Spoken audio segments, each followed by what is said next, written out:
1941-42 елның салқын, зәһәр кышлары. Казан фатирларына электр яктылыгы бирелмәү сәбәпле шәһәр кичләрен караңгылыкка чума. Нәкъ шундый күңелсез, сагышлы кичләрдә Җәүдәт Фәйзи Таҗи Гыйззәт либреттосына таянып, башмагым әсәрен иҗат итә.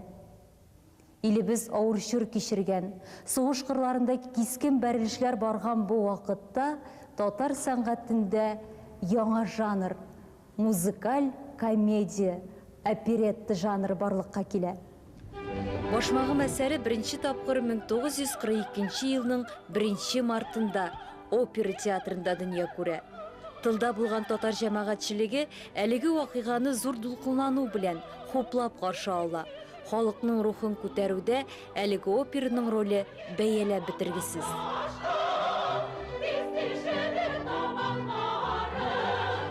Һәрбер спектакль татар тамашасы өчен бәйрәм иде. Чөнки анда шундый халыкчан музыка, анда юмор бик көчле иде. Ул шундый шын мәгънәсендә музыкаль комедия иде.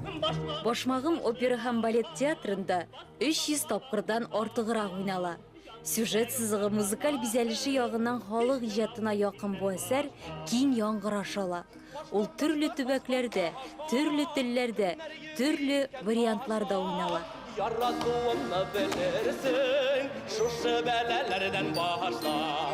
Башмагым музыкаль комедиясы әлбәттә ул вакытлар белән сыналган материал.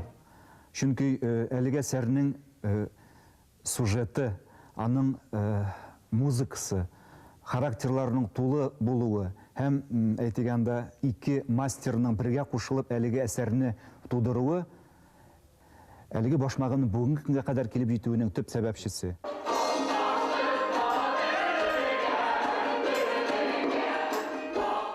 Абдулла Кариев исемендәге Яшьләр театрының башмагымга 2нче тапкыр мөрәҗәгать итүе.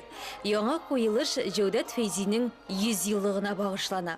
Бу бөтенләй икенче башмагым булачак. Бу яңа алым. Үзегез күргән исемнәрнең декорациясе дә, аннарысын ул әзрәк без инде автордан читкәрәк китеп булса да үзебез өстәмә ниндидер бер кисәкләр язып, диалоглар корып, һәм образда булмаган бер эспрессида булмаган образны кертеп, яңача ачырга тырыштык. Галиябану спектаклендә дебют ясаган консерватория студенты Алсу Шамсетдинова башмагымда Сәрүәр образын гәүдәләндерә. Алия Кайбицкая, Мәриям Рахманкуловалар башкарган бу рольгә алыну аның өчен бер яклап зур җаваплылык булса, икенче яклап үз-үзен кабаттан театр сәхнәсендә сынау. Галиябану ролиннән соң мине штатка алдылар. Мин монда төп урнаштым инде, мин актриса хәзер. Минем өчен Галиябану роле авыр булды, чөнки ул беренче роль иде. Сәрвәр роле икенче төрле мәхәббәт, икенче төрле уйнау, характер. Җиңелчә, миңа җиңелрәк бу Сәрвәр ролендә. Ринат Аюповның һәр әсәргә үз карашы, үз мөнәсәбәте. Башмагымны да ул яңача укырга омтылган. Төп сюжет тасмасын саклаган хәлдә әсәргә үз өстәмәләрен керткән. Әйтик, менә Кәрим бай үзенең байлыгын ашыдый алмыйча, ул кызлар белән типтерергә ярата бит. Аның Матильда Августовна дигән үзенең мәхәббәте бар куштырнаклар эчендә.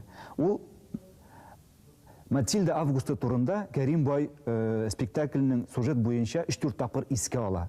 Менә бу Матильда Августовна миңа әлеге әсәрдә терелтергә туры килде. Элек без карадык бит инде шундый зур артистлар уйнады менә минем ролемне, Җиһан карчыкны. Без менә яшь театр, яшь тамашачылар театры без аны яшь Җиһан итеп алабыз, төтә итеп аласыбызда килә. Режиссер күзаллауы, рәсем эскизларыннан башланган эш бүген тапшыру этабында. Декорация, костюмнар әзер, мизансценалар билгеләнгән, артистлар режиссерның соңгы киңәшләрен тыңлыйлар.